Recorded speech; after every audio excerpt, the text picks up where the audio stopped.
Yo, YouTube, what it do? It's your boy Chris from BWC, and before we get started on this video, once again, we reached 1,000 subscribers in less than a short year, 8 months to be exact. I want to thank everybody that joined us along this journey. I appreciate all of you guys.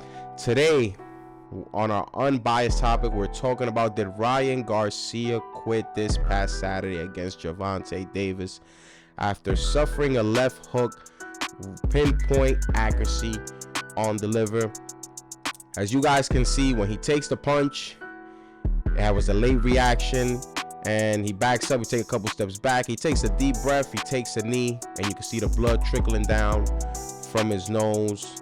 And I want to break this down for some of the casuals or some of the people that think he quit. Two things about punches, whether it's upstairs or downstairs to the body: punches always hurt the most when you don't see them. That's for one. A punch that you don't see will always hurt the most. Second, the liver. Getting hit in the liver, your solar plex, and your kidney.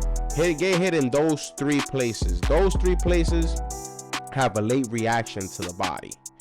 You'll be feeling immense pain, writhing for about 2 to 3 minutes. It'll be the worst 2-3 minutes of your life. You can look it up if you don't believe me. Getting hit in those three places is almost equivalent to a woman giving birth. Look it up if you don't believe me. Do I think Ryan could have kept going? Maybe. If you look back at Oscar De La Hoya versus Bernard Hopkins, Ryan Garcia takes a knee. De La Hoya was obviously writhing in pain. He came down to a full circle, both knees down, chin on the floor, spit his mouthpiece out.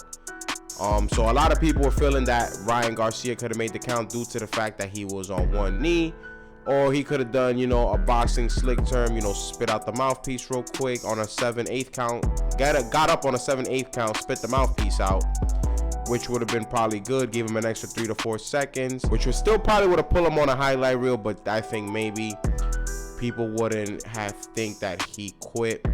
That's something for the fans to decide in the comments below. It's just maybe one of those things where some guys are just tougher than others. I'm not saying, that he's less of a man, that he's not tough, but it was maybe just too much for him. He tried to make the count, but I feel when the ref got about to 8 or 9, he looked at Gervonta and he knew that he didn't want to compete. Can you say that's a quitting, or can you just admit that you're in defeat? Sometimes they say, you fight to the very end, but I look at it being realistic. I forgot how much time was on the clock. If I'm not mistaken, it was still a solid amount of time for Tank to still work. So the way I look at it, as two things would have happened. Maybe he gets up, Tank lands a very clean punch upstairs, or goes right back to the body, and most likely the fight was going to be stopped shortly after he got up. So I'm not saying he did the right thing, I'm not saying he quit, but I look at it like it was going to happen either way due to the circumstances that were happening and how everything was unfolding during the fight, especially after the 6th round when Tank started chopping the tree. If you look down between the 4th to 6th, 7th round, he really started investing in the body. And, he listened to Calvin Ford, and that's just what he does. That's what a good team does, That's just one of the unfortunate things that happen in boxing. Shout out to Ryan for stepping in the square circle. It's not one of the easiest things to do. But once again, it's your boy Chris from BWC. We're going to get checked out. Make sure you hit that like button.